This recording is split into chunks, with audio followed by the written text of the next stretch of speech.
Hi there.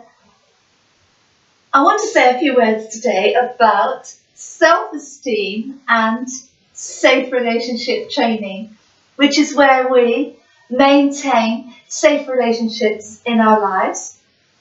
And we have our safe relationship toolbox, which we've built up over the years, and are a set of tools, if you will, that we can use in order to maintain safe relationships and situations in our lives.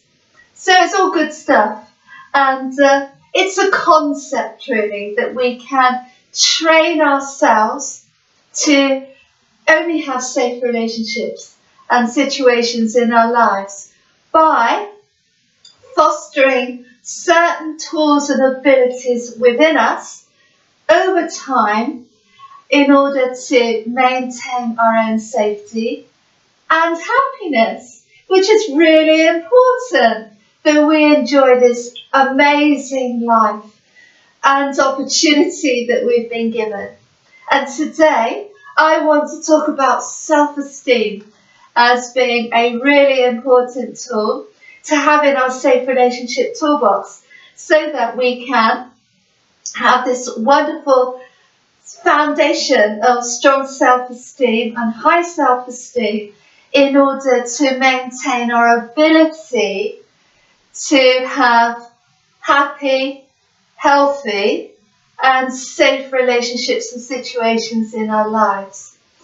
And self-esteem, which is usually began, if you like, or grown from childhood, is something that we can affect ourselves.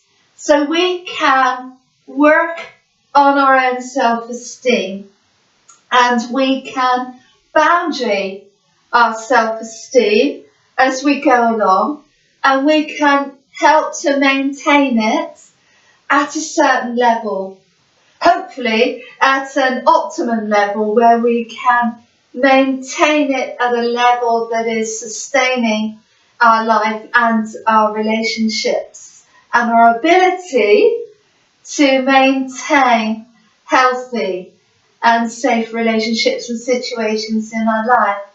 So our feelings of self-worth, which is what our self-esteem is quite important.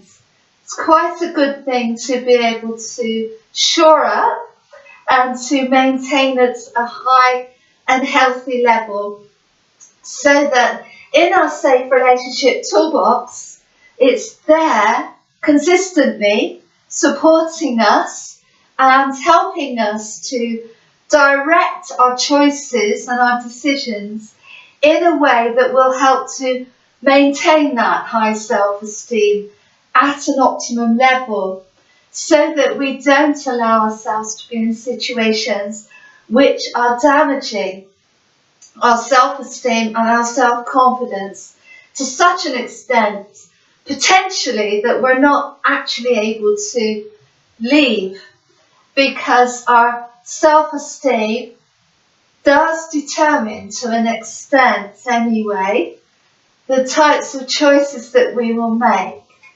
So in other words, someone with very low self-esteem may make different choices to someone, say, with very high self-esteem. And most of us sort of lie somewhere in between those two. And it can fluctuate, sometimes even throughout the day. And depending on the sorts of life we're living or the situations we're going into, or even the types of thoughts that we're having about ourselves, because that will affect our self-esteem as well and affect our feelings towards ourselves. So maintaining high self-esteem supports our safe relationship training and helps to support our ability to make safe choices. Because when we've got ourselves to rely on, and we trust ourselves, and we know that we can take care of ourselves in any situation, then that is a really good tool to have in our safe relationship toolbox, because it's a foundational tool that we can use so that we feel very strongly supported, our self-empowerment is supported, our self-confidence is supported, and we can move gracefully, if you like, through life, knowing that we've got this high self-esteem, these high feelings of self-worth, regardless of what anybody else says or does. And that is not to be confused with narcissism, which is not generally based in high self-esteem, because the narcissistic dynamic is often based in a false persona, a false sense of identity. So that's a whole other ballgame, and not necessarily about high self-esteem at all. So we're not talking about narcissism, we're talking about healthy feelings of self-worth that are on a balanced level, and so that we can maintain our safe relationship training on this foundation of strong, high self-esteem. So the safe relationship training tools support our self-esteem, and our high self-esteem can support our safe relationship training as well. So I hope that helps someone out there, and as always, stay safe and very happy. Bye bye.